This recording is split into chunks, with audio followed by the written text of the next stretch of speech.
धन्यवाद मैं खुशी जी को धन्यवाद देता हूँ, जी आपको भी। नए बिहार हमारा एक इतिहास है और गौरवशाली इतिहास है। हम ही थे जो मगध थे, हम ही ये पटना जो पाटलिपुत्र था वही कैपिटल था, और स्वर्णिम काल भी देने वाले हम ही हैं। और आगे भी मेरा स्पष्ट तौर पर मानना है कि भारत कभी श्रेष्ठ बनेगा और जब बिहार जैसा राज्य आर्थिक रूप से समृद्ध हो। ये जब तक नहीं बनेगा तब तक कुछ हो नहीं सकता। मुंबई तो आज से 100 वर्ष पहले से आर्थिक रूप से समृद्ध है।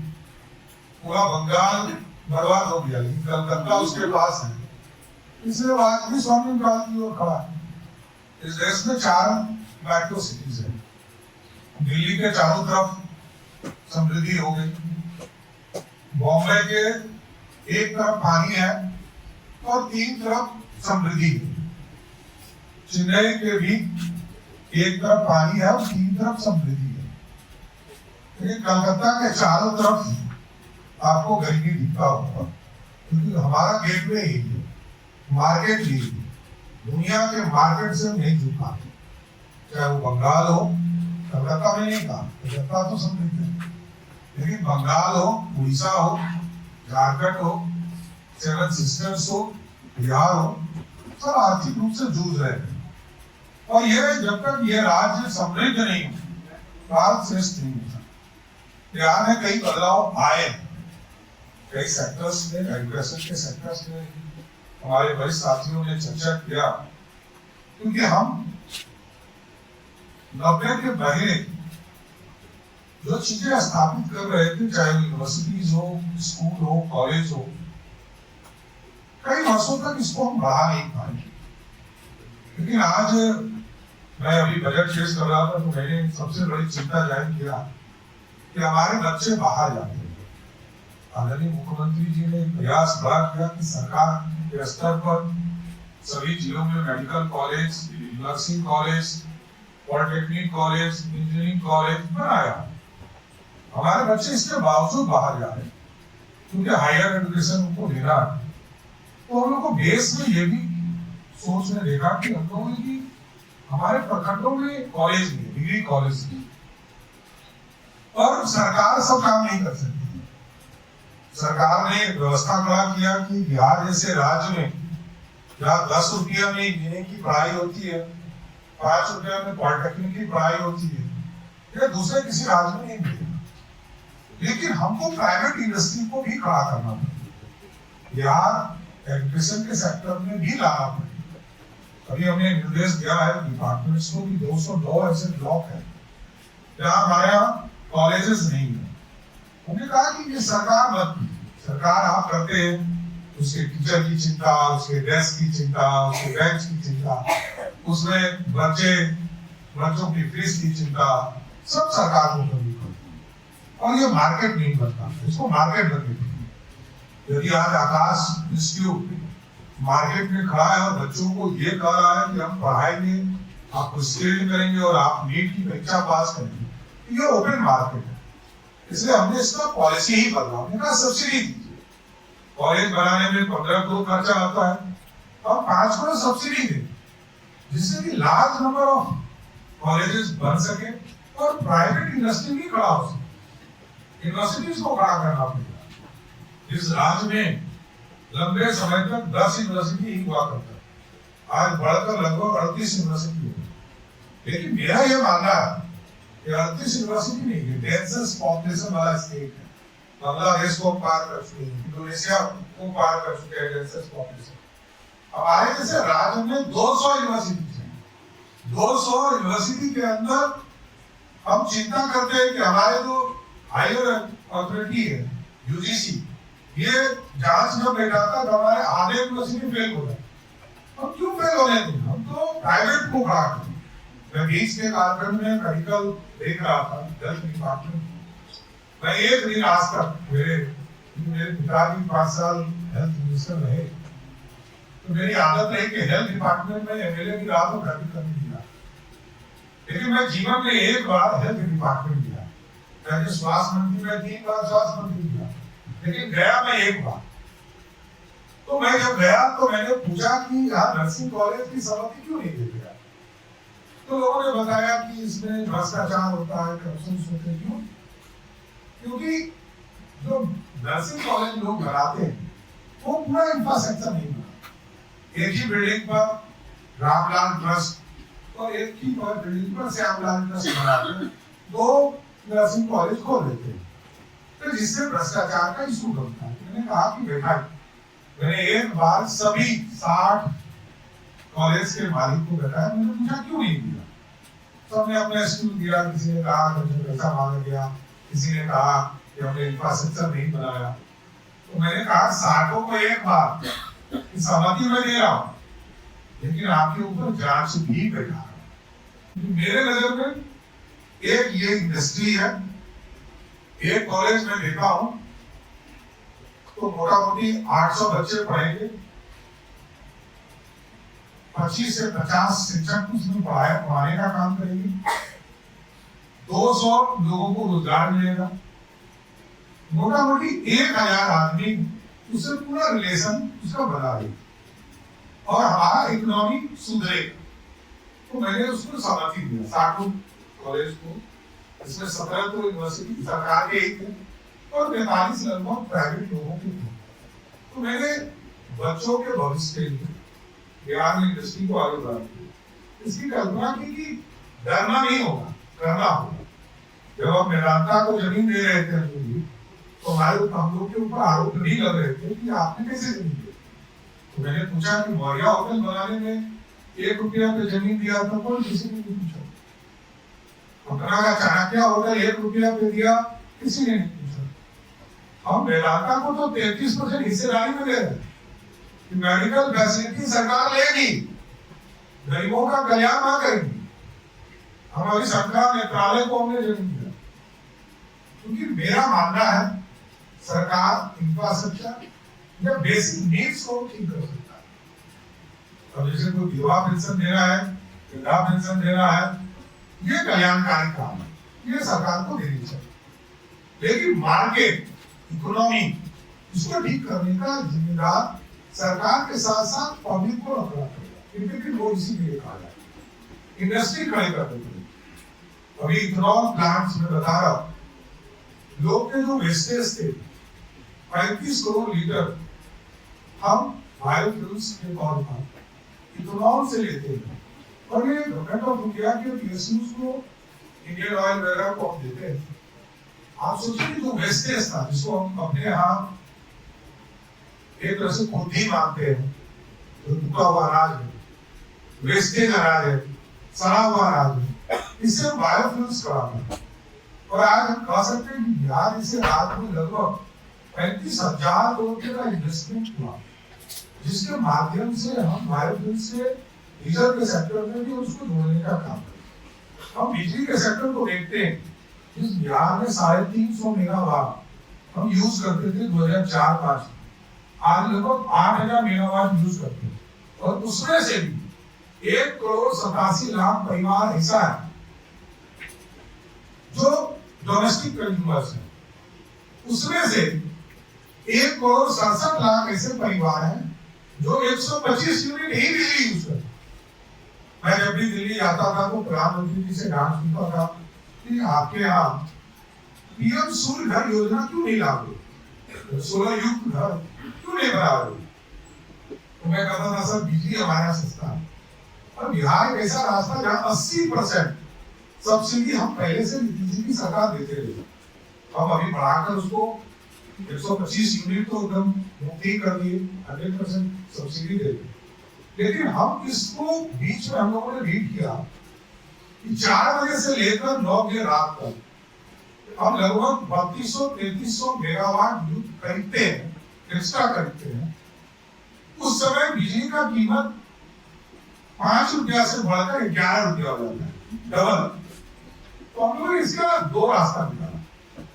एक 100% बिहार के लोग, कोई भी व्यक्ति अमीर हो गरीब हो, यदि इंडिविजुअल हाउसेस पर 1.1 किलोवाट अपने घर पर बिजली सोलर युक्त लगाना चाहता है तो हम उसको 33,000 रुपया भारत सरकार देगी, रेस्ट जो पैसा लगेगा वो बिहार सरकार देगी, क्योंकि इससे हमको लगभग 10,000 मेगावाट बिजली हमको उत्पादन होगा इस बिहार। तो ये पीक टाइम पे हमको बिजली की खपत हम बचा सकते हैं और पैसा भी बचा सकते हैं। दूसरा भी हम लोगों ने कानून बनाया रिन्यूएबल एनर्जी में power solar storage pump system का। इसमें एक पॉलिसी आया कि जो पीक टाइम है, जैसे मान लीजिए शाम को बिजली का उत्पादन हमको अधिक चाहिए, क्योंकि हम डेंसेस्ट पॉपुलेशन है, तो हम लोगों को ये लगा कि हम बिजली सस्ता कैसे कर सकते हैं।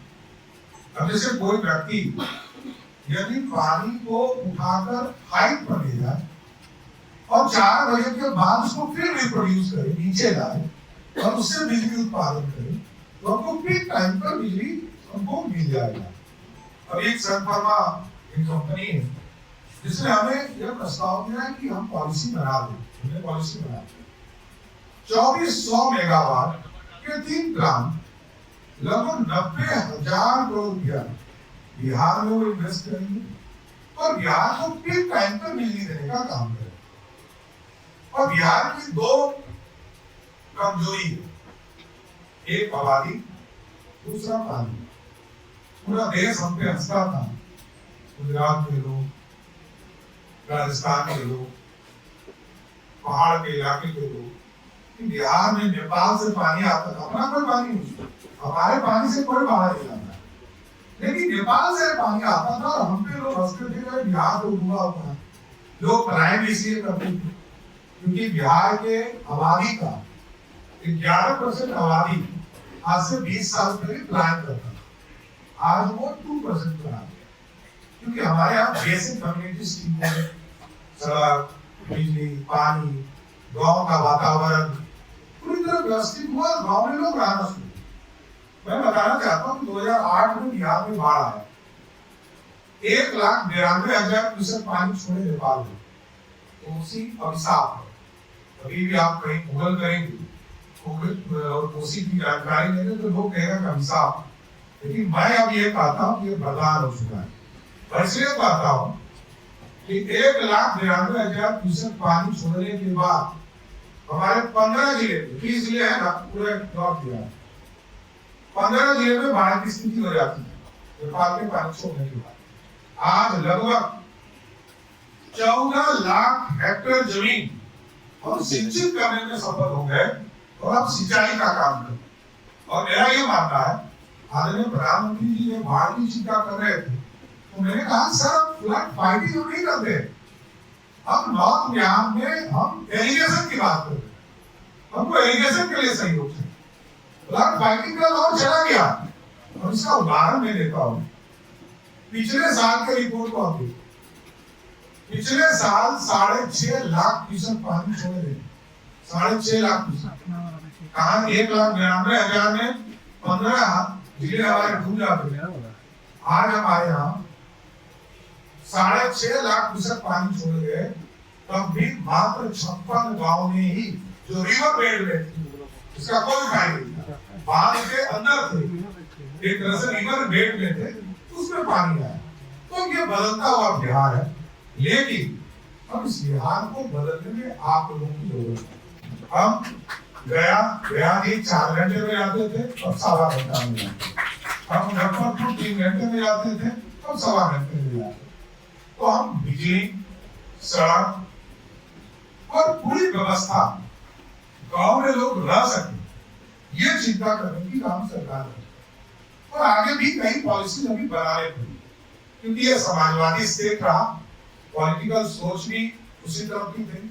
क्योंकि मैं एक उदाहरण देता हूँ कि 2077 में 1 टन सरकार ने जमीन दिया सभी विधायकों, तो मैं सोच से बता रहा हूँ।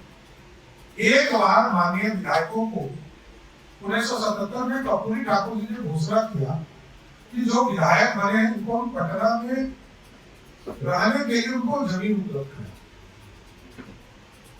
सौभाग्य से मैं भी उसी कॉलेज में रहता हूँ, पिताजी के आशीर्वाद से।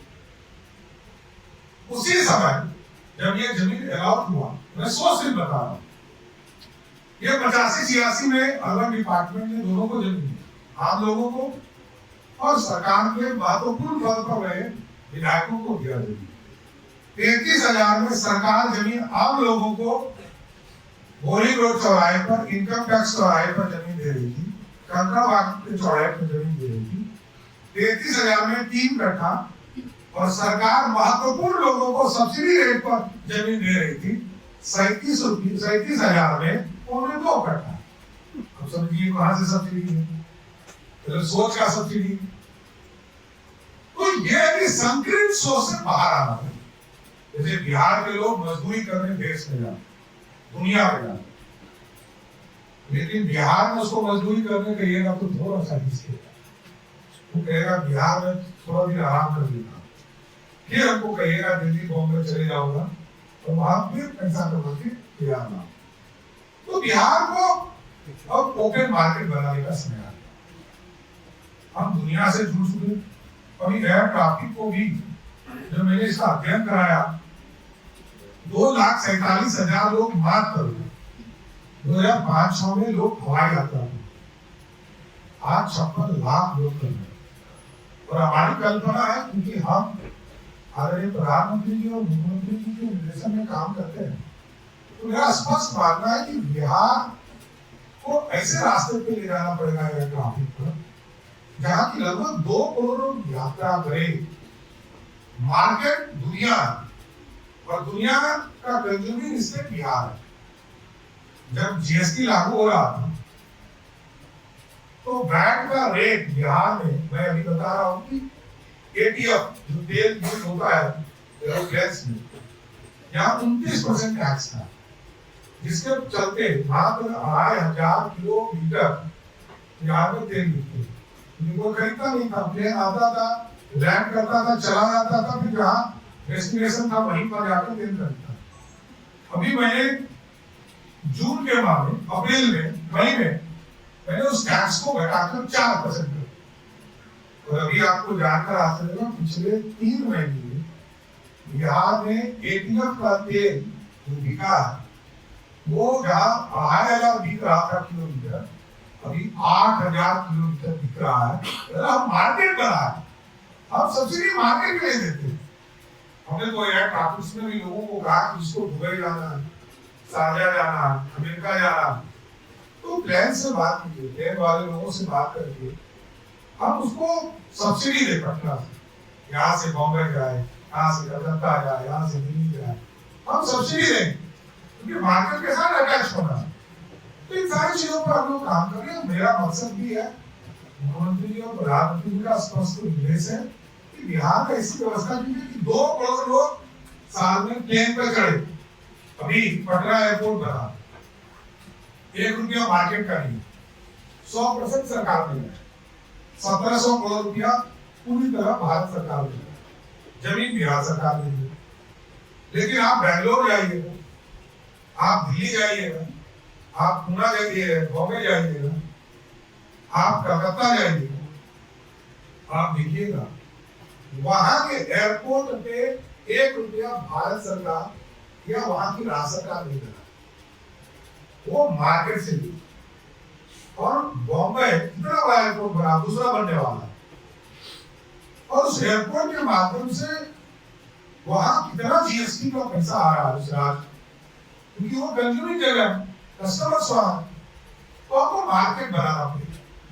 अब इसी तरह हम लोगों ने यहाँ प्लान किया, पटना के सांसद बीटा, सोनपुर, राजगीर, अजमेर, सुल्तानगंज, अभी आदरणीय प्रधानमंत्री जी सितंबर माह में आ रहे हैं, तो हम पूर्णिया चालू करने वाले हैं, दरभंगा चालू हो गया, one of the busiest airport हमारा दरभंगा है, वीरपुर हम चालू कर रहे हैं, रक्सौल चालू कर रहे हैं। क्योंकि आप सोचिए हम अमीर राज्य है, इसके बावजूद हम नेपाल घूमने जाते, हमारे यहाँ लोग घूमने नहीं आते, जबकि हमारे यहाँ परंपरा है, जैसा कि ने बताया और कई साथी ने बताया कि बिहार एक गौरवशाली इतिहास, कई धर्मों का ये प्रतीक है। यहाँ गुरु गोविंद सिंह जी, गौतम बुद्ध, दुनिया की आबादी का दूसरा लार्जेस्ट पॉपुलेशन बुद्धिस्ट है, वो जो है उसका पूरा स्पिरिचुअल स्थान यही है। हो गया हिंदू का सबसे बड़ा केंद्र ये है, मुस्लिम के कई केंद्र बिहार में। तो हम अपने चीजों को मार्केट में भी लाए और हम लोगों ने इसकी व्यवस्था भी शुरू किया। और आप देखते होंगे कि मां सीता का भी जन्म स्थान में हजारों करोड़ रुपया लगा। ये मार्केट है, क्योंकि आज यदि अयोध्या बन गया तो अयोध्या से सीधा कनेक्ट तो वो सीधा वहां की हो गया। लवकुश के लिए वाल्मीकि नगर को हम लोगों ने स्मारक बनाने का काम शुरू किया। कुल्लू एक जगह है मधुबनी, जहां मां सीता और भगवान राम एक जगह मिले थे पहली बार। उसी तरह यहाँ पर 3-3 कॉरिडोर हम बना रहे हैं। जिस कॉरिडोर जिसने बाबा काशीनाथ को बनाया, उसी को हम लोगों ने दिया है आपको हरियाणा का जिम्मेदार का काम कॉरिडोर बनाया। विष्णुपद मंदिर क्योंकि मुक्ति का केंद्र माना जाता है, दुनिया के लोग आते हैं कि हमारा जो पूर्वज है वो मुक्त हो जाए, उस केंद्र को भी हम स्थापित करते हैं, उससे भी कॉरिडोर बना। तो कई चीजें हैं जो बिहार है उसका अपना इतिहास है। यहाँ 90 लाख किताबें होती थी, आप सोचिए कालन का, उसको पूरा स्थापित किया गया, विक्रमशिला को स्थापित किया गया। तो कई चीजें हैं जिसको हम लोग कर रहे हैं, लेकिन क्योंकि अब मार्केट नहीं बन पा रही, तो जीएसटी आने के बाद थोड़ा मार्केट के रूप में हम आ गए, क्योंकि बिहार जहाँ हैवी इंडस्ट्री नहीं थी। और मैं जानकारी दूंगा आपको भी आश्चर्य लगेगा, जब बिहार बढ़ रहा था तो वोट देते वक्त तो हम लोग दुखी ही थे, मैं तो उस वोट में दे रहा था, लेकिन संजय अटल जी का उद्देश्य था कि आदिवासियों के कल्याण के एक राज्य बने बिहार का, क्योंकि हमारा जो रेवेन्यू था बिहार का उसका 87% 87% रेवेन्यू वो झारखंड से आता और ओनली 13% इस बिहार से। लोग कहते थे यहाँ तो सिर्फ बालू ही बचेगा, पानी बचेगा। उस राज्य को आज धीरे धीरे मैनेजमेंट करके नीतीश के नेतृत्व में आज बिहार बदला और लगभग 60,000 करोड़ 70,000 करोड़ का अपना संसाधन है। और क्योंकि हम मार्केट हो गए, कल तक इसका फायदा हमको नहीं था, आबादी का कोई फायदा नहीं था, तो आज हमारी आबादी का, क्योंकि हम आज एक यदि बिस्किट भी पैकेट खरीद रहे हैं तो उसमें 5% जीएसटी टैक्स हम दे रहे हैं। तो टैक्स दे रहे हैं, इसका मतलब है एक आम आदमी भी बिहार के निर्माण में, देश के निर्माण में खड़ा है। कल तक ये नहीं कर सकता। कल तक बड़े लोग कहते थे मैं भारत चला रहा, कल तक टाटा कहता था, अंबानी कहता था, अडानी कहता था कि मैं भारत चला। आज एक आम आदमी भी भारत के निर्माण की बात कर रहा है। इसलिए आज बिहार में लगभग मेरे लिए वो सबसे खुशी का पल था कि क्योंकि मैं जब पहली बार सदन में आया था तो बिहार का बजट ओनली 6,000 करोड़ था। आज जब मैं बजट पेश कर रहा हूँ, और सबसे बड़ी खुशी का वो वक्त रहा जब मैं बजट पेश करने जा रहा था 1 घंटे पहले झारखंड ने बजट पेश किया, उसका बजट 1,40,000 करोड़ का था और मैं जब बजट पेश किया तो 3,17,000 करोड़ का बजट पेश किया। ये बदल दिया और मैं एकदम आश्वस्त करता हूं बिहार आगे जाएगा और बिहार अपने ट्रैक पर आ चुका है। और उसका 1-2 उदाहरण देकर अपनी बात को खत्म करूंगा कि प्राइवेट इंडस्ट्री आप समझिए कितना महत्वपूर्ण है।